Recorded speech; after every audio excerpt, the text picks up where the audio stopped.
Assalamualaikum warahmatullahi wabarakatuh. Saya Lailatul Rohma dengan NIM 040203216061 akan menerangkan tentang susunan dari bab 1 laporan penelitian. Bab 1 sebuah laporan penelitian terdiri dari latar belakang, rumusan masalah, tujuan penelitian, dan juga manfaat penelitian. Saya akan mencontohkan sebuah bab 1 dari judul penelitian efektivitas penerapan layanan bimbingan konseling dengan menggunakan teknik role playing untuk meminimalisir terjadinya tindakan bullying di sekolah, yang mana variabel terikatnya yaitu bullying di sekolah dan variabel bebasnya yakni teknik role playing.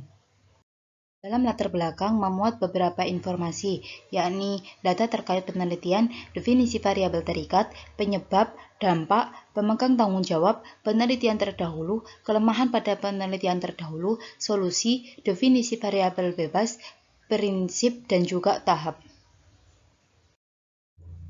Informasi pada latar belakang yang pertama yakni mengenai data terkait penelitian. Data di sini bisa berupa data penelitian yang sudah ada, baik nasional ataupun internasional. Di sini saya mengambil data mengenai bullying yang saya ambil dari KPAI atau Komisi Perlindungan Anak Indonesia dan juga data ICRW dan UNICEF tentang ikhtisar eksekutif strategi nasional penghapusan kekerasan terhadap anak tahun 2016 sampai 2020 oleh PPA. Seperti contoh, pada tahun 2020, Komisi Perlindungan Anak Indonesia atau KPAI mencatat adanya 119 kasus perundungan terhadap anak. Jumlah ini melonjak dari tahun-tahun sebelumnya yang berkisar 30-60 kasus per tahun. Sesuai dengan data yang dilansir dari Komisi Perlindungan Anak Indonesia atau KPAI, bahwa dalam kurun waktu 9 tahun dari 2011 sampai 2019 ada 37.381 pengaduan kekerasan terhadap anak. Untuk bullying sendiri baik di pendidikan maupun sosial media mencapai 2.473 kasus. Kasus ini terus meningkat jumlahnya sekitar 25%.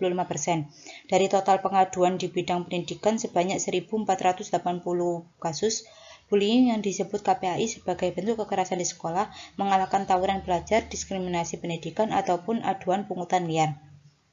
Data ICRW dan UNICEF tentang ikhtisar eksekutif strategi nasional penghapusan kekerasan terhadap anak tahun 2016 sampai 2020 oleh Kementerian PPA diperoleh data bahwa 54% kekerasan pernah dialami siswa di sekolah, 75% kekerasan di sekolah pernah dilakukan oleh siswa. 40% siswa yang berada pada rentang usia 13-15 tahun melaporkan bahwa mereka pernah mengalami kekerasan fisik dari teman sebaya, dan 50% anak melaporkan pernah mengalami bullying. Dengan demikian dapat dikatakan bahwa bullying merupakan suatu permasalahan yang sering terjadi di Indonesia bahkan dunia, baik itu bullying fisik, verbal maupun cyberbullying. Selanjutnya yakni definisi variabel terikat.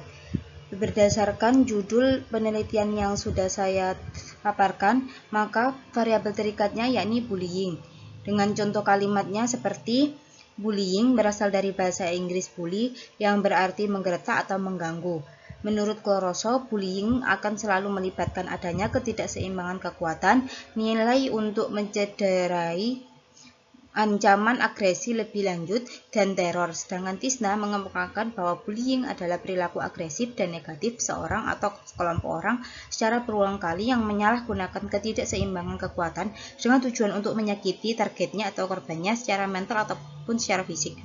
Sedangkan menurut Sujiwa, diterangkan dalam bukunya, bullying sendiri merupakan suatu kondisi di mana seorang atau sekelompok orang yang menyakiti orang lain secara terus-menerus baik dengan kata-kata maupun tindakan. Bentuk dari bullying ini sendiri bisa berupa memukul, memberi julukan, menebarkan desas-desus atau aib orang lain, meneror, dan juga mempermalukan seseorang. Dapat disimpulkan bahwa bullying merupakan suatu kondisi perilaku di mana sekumpulan orang atau individu menyalahgunakan kekuatan ataupun kekuasaannya. Kondisi bullying ini berlaku apabila kondisi ini dilakukan berulang-ulang dengan tujuan untuk menyakiti korban bullying. Kondisi ini juga diikuti dengan korban yang merasa ditindas baik secara fisik atau mental. Selanjutnya yakni penyebab. Dalam latar belakang juga memuat mengenai penyebab dari variabel terikat. Seperti contoh, terdapat beberapa faktor dapat membentuk perilaku bullying di sekolah, seperti pengalaman traumatis, faktor pada remaja itu sendiri, baik internal maupun eksternal, keluarga, komunitas, atau geng yang diikutinya, perhatian guru dan personil sekolah lain yang masih belum maksimal melihat berita di media massa, dan kebiasaan pola senioritas yang ada di sekolah. Beberapa ahli lain mengungkapkan bahwa faktor penyebab terjadinya bullying dibagi menjadi 4, yakni kepuasan diri, kekurangan empati, tidak memiliki teman, dan balas dendam. Jadi dapat disimpulkan bahwa kasus bullying yang terjadi itu dikarenakan 2 faktor, yakni internal dan juga eksternal. Yang keempat, dalam latar belakang juga memuat dampak dari variabel terikat. Seperti contoh, bullying perlu ditangani ataupun dikurangi karena memiliki dampak yang buruk bagi korbannya. Adapun dampak tersebut berupa mengurung diri karena merasa ketakutan, meminta untuk pindah sekolah agar tidak bertemu lagi dengan orang yang membulinya, prestasi belajarnya akan menurun, kesulitan untuk bersosialisasi, serta akan mengalami rendah diri. Ahli lain berpendapat bahwa dampak dari bullying adalah rendah diri serta akan membuat seorang menjadi sakit mentalnya. Ini meningkatkan seorang untuk melukai dirinya sendiri, bahkan ada yang mencoba bunuh diri. Yang kedua, terbentuknya sebuah geng yang dianggap paham dengan mereka atau sebaliknya. Ini juga dapat membuat seseorang menjadi benci terhadap sekelompok orang atau komunitas. Yang ketiga, takut pergi ke sekolah karena orang tersebut tidak mau menjadi korban bullying, sehingga memutuskan untuk tidak mengikuti kegiatan di sekolah. Yang keempat, trauma. Jadi, bullying tidak hanya akan berdampak pada fisik seorang saja, tetapi juga psikologisnya. Dampak fisik, misalnya tubuh anak memar, terdapat luka, dan lain sebagainya. Sedangkan dampak psikologis seperti munculnya traumatik, anak menjadi enggan berangkat ke sekolah, anak cenderung pemalu, dan merasa tertekan, yang mana hal tersebut juga akan mempengaruhi proses serta prestasi belajarnya. Dalam bimbingan dan konseling juga memuat mengenai pemegang tanggung jawab. Contoh kalimatnya seperti peranan konselor sekolah atau guru bimbingan dan konseling di sekolah dalam hal ini mutlak diperlukan sebagai upaya pemberian bantuan kepada peserta didik untuk meminimalisir akan terjadinya peristiwa perilaku bullying di sekolah. Bentuk penanganan yang dapat dilakukan oleh konselor sekolah dapat dilakukan melalui layanan bimbingan secara individu maupun bimbingan secara kelompok. Selain itu, juga memuat penelitian terdahulu dan juga kelemahannya. Contoh kalimatnya, ada beberapa solusi yang dapat dilakukan melalui pendidikan di samping bidang pembelajaran. Dan manajemen sekolah bisa dilakukan khususnya melalui pelayanan bimbingan dan konseling sebagaimana yang dikemukakan oleh IPA Saripa pada tahun 2010 yang merujuk pada hasil penelitian yang dilakukan National Youth Violence Prevention Resource Center 2002 dan National Children Bureau on Behalf of the Anti-Bullying Alliance 2005 dinyatakan bahwa komitmen yang kuat secara bersama-sama antara pihak sekolah dan orang tua serta konselor dapat meredukasi munculnya perilaku bullying hingga 50%. Bentuk penanganan yang dapat dilakukan oleh konselor sekolah dapat dilakukan melalui layanan bimbingan secara individual maupun bimbingan secara kelompok. Dalam konseling terdapat beberapa teknik yang dapat diterapkan oleh konselor. Beberapa teknik yang sering digunakan dalam penelitian yang sudah ada yaitu menggunakan teknik latihan asertif. Yang mana teknik ini pelaksanaannya dinilai cukup mudah.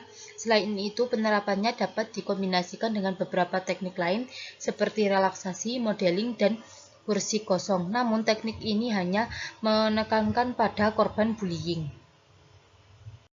Informasi dalam latar belakang selanjutnya yakni solusi. Contoh kalimatnya yakni oleh sebab itu dalam penelitian ini akan diterapkan teknik lain dalam konseling, seperti halnya teknik role playing.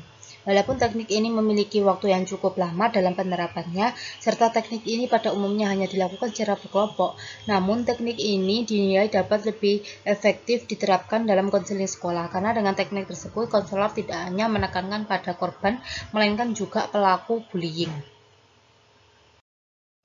Selain definisi dari variabel terikat, dalam latar belakang juga terdapat definisi variabel bebas, yang mana dalam judul penelitian yang sudah saya paparkan, variabel bebasnya adalah teknik role playing.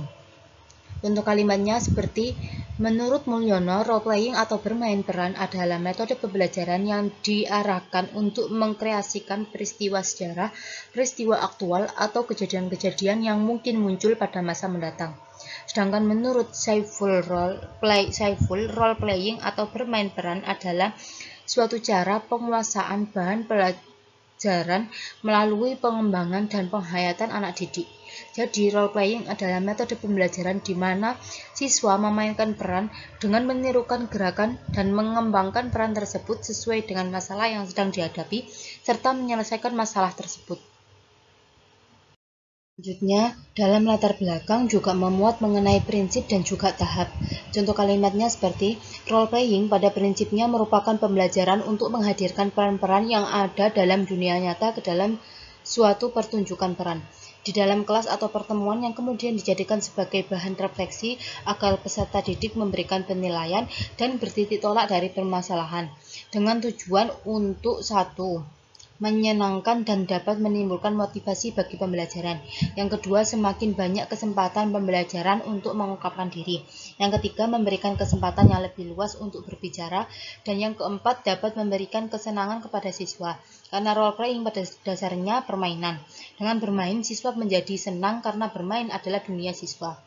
Adapun langkah-langkah metode bermain peran atau role playing. Yang pertama, menyiapkan skenario.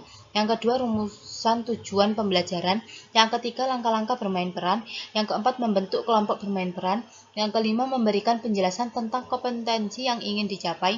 Yang keenam, mengidentifikasikan peran yang diperlukan, lokasi, pengamatan, dan sebagainya. Yang ketujuh, membahas penampilan masing-masing kelompok. Dan yang kedelapan, masing-masing kelompok menyampaikan hasil kesimpulannya. Dan yang terakhir, guru memberikan kesimpulan secara umum.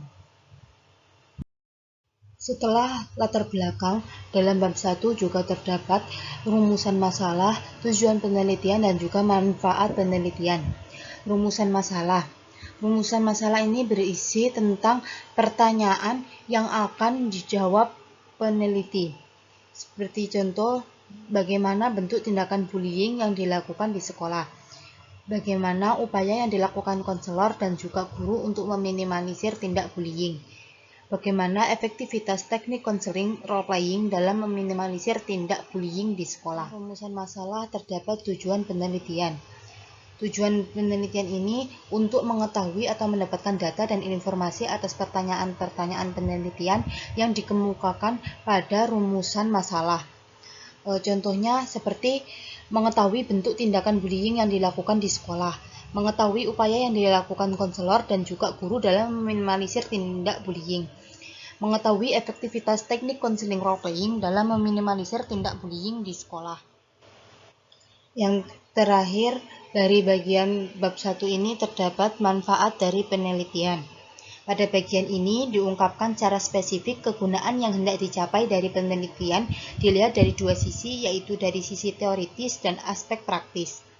Dari sisi teoritis, dengan cara menyebutkan kegunaan teoritis apa yang dapat dicapai dari masalah yang diteliti. Contohnya, seperti pelaksanaan penelitian ini diharapkan dapat memberikan wawasan serta pemikiran baru bagi guru bimbingan konseling untuk meminimalisir tindak bullying di sekolah. Dari sisi praktis, dengan cara menyebutkan kegunaan apa yang dapat dicapai dari penerapan pengetahuan yang dihasilkan dari penelitian ini. Contohnya, penelitian ini diharapkan dapat menjadi sumber rujukan serta bahan evaluasi pengembangan tentang bimbingan konseling.